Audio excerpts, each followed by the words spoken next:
Goodman. During the news conference at the White House on Friday, Press Secretary Josh Earnest repeatedly refused to describe the newly deployed U.S. Special Forces in Syria as combat troops. The President has been quite clear about the fact that they do not have a combat mission. They have a training, advising, and assist mission. Our military personnel will be in a train, advise, and assist mission. And it means that it will not be their primary responsibility to lead the charge up the hill.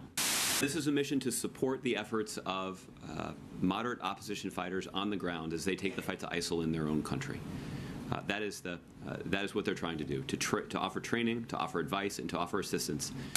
And one of the options the military came back with was putting a small number, fewer than 50, special operations forces on the ground inside of Syria in a train, advise, and assist role.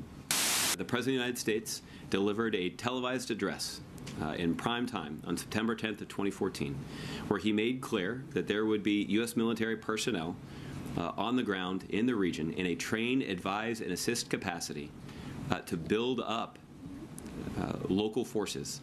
Excerpts of clips of the White House news conference, White House Press Secretary Josh Earnest. To talk more about Obama's endless wars, in addition to Phyllis Bennis of the Institute for Policy Studies, we're joined by Andrew Bacevich, retired colonel and Vietnam War veteran, professor emeritus of international relations and history at Boston University. His new book, America's War for the Greater Middle East, A Military History, will be published in April. He's the author of several other books, including Washington Rules, America's Path to Permanent War. In 2007, Andrew Bacevich's son, First Lieutenant Andrew John Bacevich, was killed in action in Iraq by an improvised explosive device south of Samarra. 1 month before his son was killed, Professor Bacevich wrote, quote, "The truth is that next to nothing can be done to salvage Iraq. It no longer lies within the capacity of the United States to determine the outcome of events there. Iraqis will decide their own fate. We are spectators, witnesses, bystanders, caught in a conflagration that we ourselves, in an act of monumental folly, touched off." Professor Andrew Bacevich, welcome back to Democracy Now! Thank you very much. Can you talk about what is happening today? As the major networks pole dance, right, sort of dance around the polls in the national elections for president, that focus on this. The U.S. government is increasingly entrenched in wars around the world. The latest, the announcement of increased involvement in Syria. Of course, we know about Iraq and Afghanistan. Your response? Well, I think the way you pose the question, you're really putting your finger on the main issue. And it is an issue that gets largely ignored by the media and certainly ignored by those aspiring to be the next president. We have been engaged militarily in an enterprise that, by my telling, has now gone on for 35 years, beginning with the promulgation of the Carter Doctrine back in 1980, a project that assumes that somehow or other the adroit use of American military power can bring order, pacify, democratize, somehow fix large parts of the Islamic world that are increasingly enveloped in turmoil.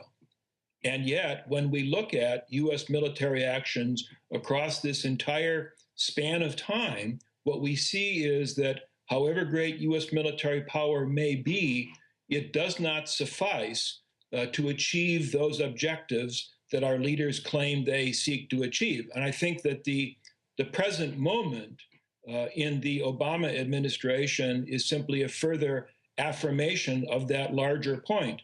I hate to agree with the White House press secretary, but I do agree that the introduction of 50 special operations forces really does not constitute a major change in policy, because the policy of the Obama administration, since the rise of ISIS and since we began to involve ourselves in the Syrian civil war, has been one of incrementalism.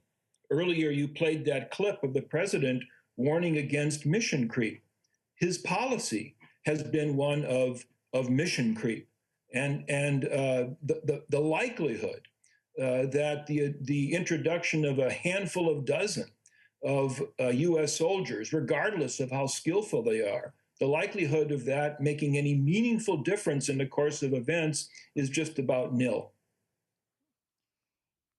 Andrew Bacevich, you hear the White House press secretary, not even the president, because the president has said no boots on the ground. Whether or not the policy is different, as you point out, there are probably many more special ops forces on the ground. But it's what the Obama administration is admitting to that's different. Well, that's true. But the point I'm trying to make is that when we focus on these inconsistencies, the president, a year ago said X, and now the policy seems to be Y. It's important to note the inconsistency. But my argument would be it's far more important to take stock of the dimensions of this administration's military efforts in that part of the world, and then to connect them to the military efforts undertaken by his several predecessors. Only then, it seems, do we get an appreciation of the magnitude of our military failure. And only by taking stock of the full magnitude of our military failure can we come to an appreciation of the imperative of beginning to think differently about our approach to the region. How do you end war? How does, I'm putting this question to a military man, right? Professor and retired Colonel Andrew Bacevich. But talk about the different approach that could be made. For example, the Iran nuclear deal as a model. Great question. There are two ways to end the war.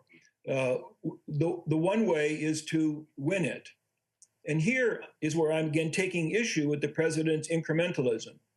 If one were to posit, and this is not my view, but if one were to posit that the United States has a vital U.S. national security interest in destroying ISIS and a vital U.S. national security interest in bringing a prompt end to the Syrian civil war, then it would necessarily follow that instead of this minimalist approach to waging the war, which is what we're doing, then one ought to go all out and win it.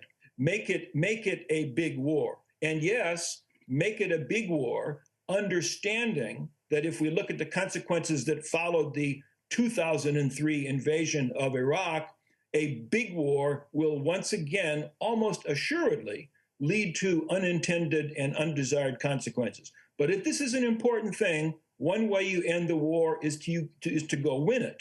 The alternative, it seems to me, is to recognize that there are some wars that are unwinnable and should not be fought, and where if there is a solution to the problem, it has to come from non-military means.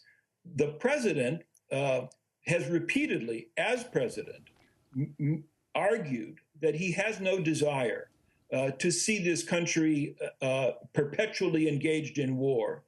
And yet his actions, and you earlier cited many of the different cases, his actions have belied that claim, have instead had the effect of perpetuating the war, but perpetuating them in a sense that they continue to simmer. They do not result in any kind of a resolution. So the answer to the question, again, either you win it or you get out. Phyllis Bennis, one of the things that Professor Bacevich just said is that the U.S. wars are intended to fix part of the Islamic world in turmoil. Do you think fix, or do they send the Islamic world into turmoil? Well, I think clearly they have sent much of the world, not only the Islamic world, but that's the part that we're looking at right now, into far worse than turmoil, into absolute abject tragedy when we see the results of these wars at the human level, when we see what it's doing to the social fabric of these societies, that is going to take generations to repair. I think that one of the things that's so important, we hear from President Obama over and over again, there is no military solution. And other times we hear the military side is not enough, it's not sufficient. That's where it's just wrong. The first statement is right. There is no military solution. So when you look at what President Obama is doing militarily, I think it's important to recognize it's not just insufficient, it's making impossible the kinds of diplomatic and negotiated and humanitarian and other kinds of efforts that could have a chance of ending these wars. So, for example, if you're in Iraq and the U.S. say they get it right for one time, this almost never happens, but say they did. They identified a camp of ISIS fighters. There were 20 of them, and they're really bad guys. They've done bad things. They're going to do more bad things. They send a drone after them. There's no civilians anywhere in the area. Only those 20 guys get killed. And the response in the U.S. is, yay, we got the bad guys. The response in Iraq is, yes, once again, the U.S. is bombing Sunnis in the interests of the Shia and the Kurds.